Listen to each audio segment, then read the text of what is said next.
Kung hanggang ngayon po ay wala ka pa rin content monetization katulad po namin, pwede ka na po mag-submit ng form at para po ay ma-invite ka na po ni Meta. Paalala po, ito po ay for invite only, kaya naman kung interesado ka po ay tapusin mo ang tutorial na ito.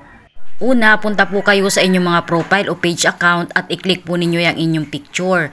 At pagkatapos dito sa gilid may tatlong tuldok, i-click po ninyo yan at i-copy po ninyo yung inyong profile link. Kapag nakuha na po ninyo yung inyong profile link ay i-back na po ninyo at dito naman tayo sa dashboard.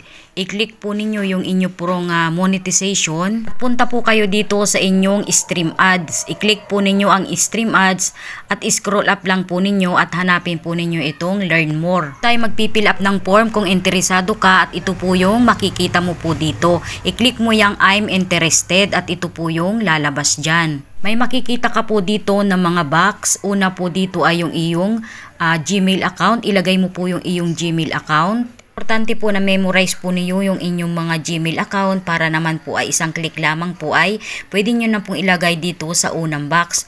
At sa pangalawang box naman po ay ilagay po ninyo yung inyong kinapi na inyong profile link. Ilagay po ninyo dito sa pangalawang box. Kaya bago kayo mag-fill up ng form ay siguraduhin po ninyo na nakopy na po ninyo yung inyong mga profile o page account para hindi na po kayo pabalik-balik.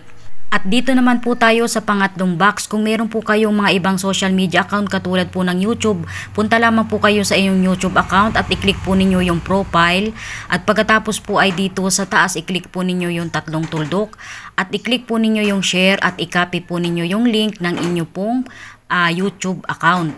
At kapag nakopy na po natin, i-back po ulit natin dito sa ating profile account o page account at i-click po ninyo yung link dito sa pinakang baba.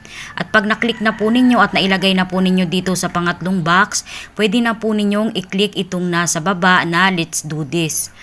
Ayan, ito na po yung lalabas niyan kapag na-click na po ninyo yung let's do this. Ayan, ano po, kaya naman napaka-importante po kung interesado ka po dito na ma-invite ka po dito sa Facebook content monetization ni Meta. Pwede ka na po nitong mag-submit at hindi mo na po kailangang mag-intay na ikaw po ay ma-invite. Tulad ko po, ginawa ko po ito, nag-submit po ako ng form at wala pa pong isang linggo ay na-invite na po tayo.